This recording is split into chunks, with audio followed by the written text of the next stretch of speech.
3 8-year-old boys went out to play and never came home.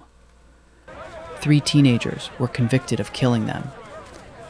And the reason those teenagers were convicted was because they wore black and listened to heavy metal. Welcome to Drawn to Crime, where real mysteries unfold through animation. In this episode, we cover the West Memphis 3, the case that will make you question everything you think you know about how justice works. And once you hear the full story, I don't think you'll be able to stay quiet about it. I need you to stay with me on this one. Because this isn't just a true crime story. This is a story about what happens when an entire town decides it already knows who did something terrible, before a single piece of evidence has been examined. It's May 1993, West Memphis, Arkansas, a small, deeply religious town where everybody knows everybody. 3 8-year-old boys, Steve Branch, Michael Moore, and Christopher Byers, go out to ride their bikes after school. They don't come home for dinner. Their parents call around, check with friends. Nobody has seen them. The next day, their bodies are found in a drainage ditch in the woods, bound, mutilated. 8 years old. The town of West Memphis is devastated, terrified, desperate for answers. And that desperation, that need to find someone to blame as fast as possible, is exactly what destroys what happens next. I want you to understand the world these teenagers were growing up in. West Memphis, 1993, the height of the Satanic Panic, a period in American history where communities across the country had convinced themselves that devil worshippers were lurking everywhere, targeting children, operating in secret. It sounds almost unbelievable now, but in 1993, in a small religious town in Arkansas, it was completely real to the people who lived there. Damien Echols was 18 years old. He wore black. He read about Wicca and the occult, not because he was dangerous, but because he was a curious, intelligent teenager who didn't fit in a town that had very little tolerance for anyone who didn't. Jason Baldwin was 16, Damien's best friend. Quiet, artistic. Jessie Misskelley was 17, not particularly connected to the others. He knew them, but wasn't close. None of them had any history of violence. None of them had any connection to the victims or their families. But they were different. And in West Memphis in 1993, being different was enough to make you a suspect. Police were under enormous pressure. 3 dead children, a town in panic. They needed answers fast. And fast investigations, as you and I both know from following these cases, almost never produce the right answers. Within weeks, suspicion had settled on Damien Echols. Local rumor had already decided he was involved. The weird kid who wore black and talked about magic. Someone told police he had been bragging about the murders. Police brought in Jessie Misskelley for questioning. Jessie had a documented IQ of around 72. He was interrogated for approximately 12 hours. Only the last 2 hours were recorded. I want you to think about that. A 17-year-old boy with significant intellectual limitations questioned for 12 hours with only the final 2 hours on tape. After that interrogation, Jessie confessed. The confession was riddled with errors. He got the time of the murders wrong. He got the location wrong. He described details that contradicted the physical evidence at the scene. When given the correct details by investigators, the right time, the right location, he incorporated them. That's not a confession. That's a scared teenager telling the people in that room what they need to hear to make it stop. But it was enough. Damien Echols, Jason Baldwin, and Jessie Misskelley were charged with the murders of the 3 boys. The trials of the West Memphis 3 are some of the most disturbing courtroom proceedings in modern American history, and I need you to understand why. The physical evidence against Damien, Jason, and Jessie was essentially non-existent. No DNA, no blood, no fibers, no witness who actually saw them near the scene.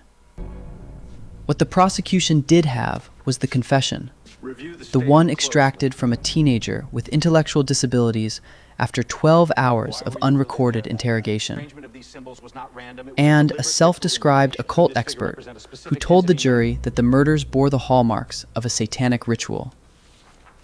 That was it. The defense was underfunded and overwhelmed. Damien Echols, as the oldest and the one prosecutors considered the ringleader, was tried separately. The jury was shown his journals, his interest in the occult, his black clothing. Jessie Misskelley was convicted first. His confession, the one he almost immediately recanted, was used against him. Jason Baldwin was convicted alongside Damien. Damien Echols was sentenced to death. He was 18 years old.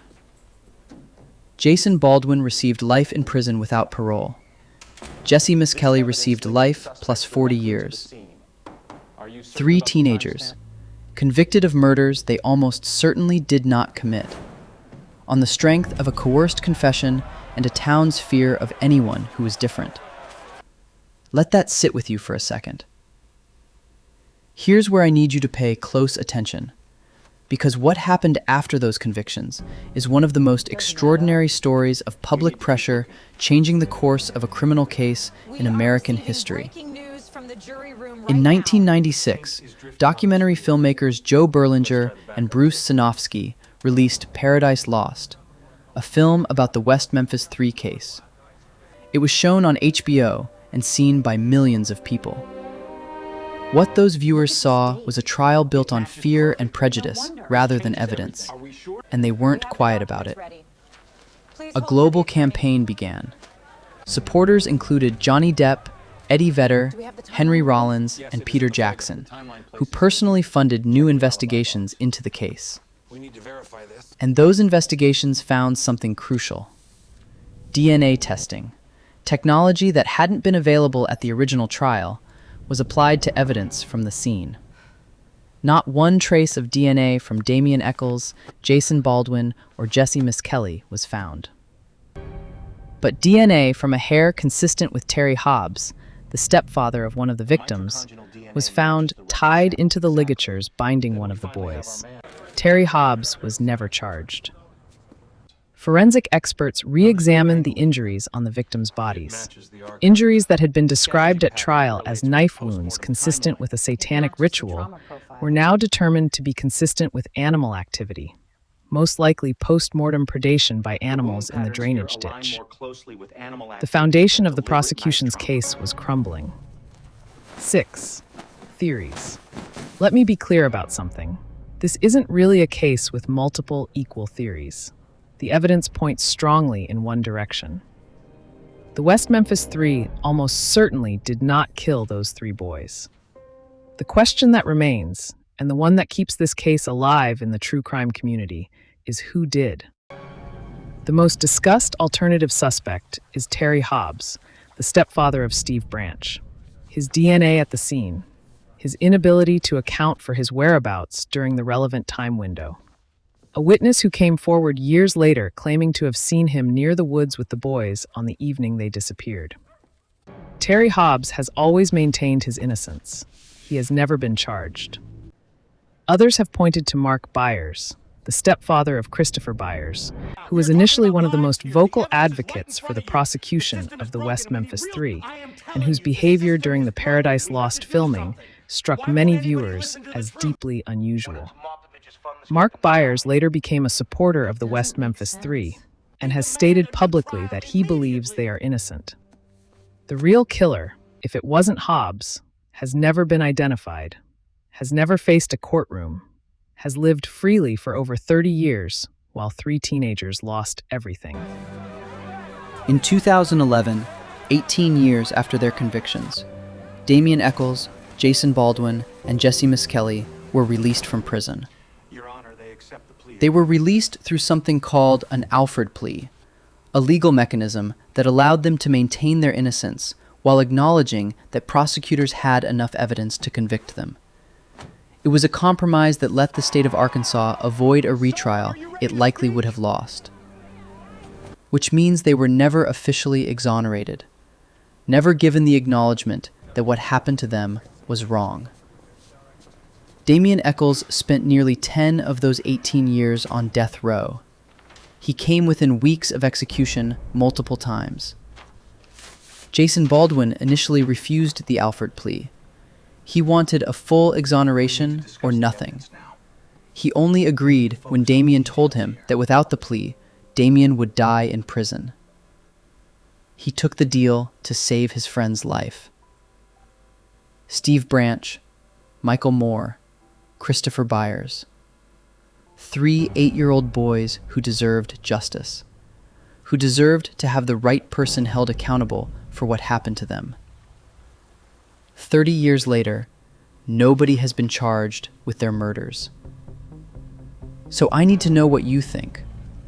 Do you believe Terry Hobbs was responsible? Or is the real answer something we haven't uncovered yet? Tell me in the comments. This is one where I genuinely want to know where you land. And if this case made you angry, you need to hear about 3 lighthouse keepers who vanished from a remote Scottish island overnight, leaving a half-eaten meal on the table and one man's coat still hanging on the wall. That story is right here. Go watch it next.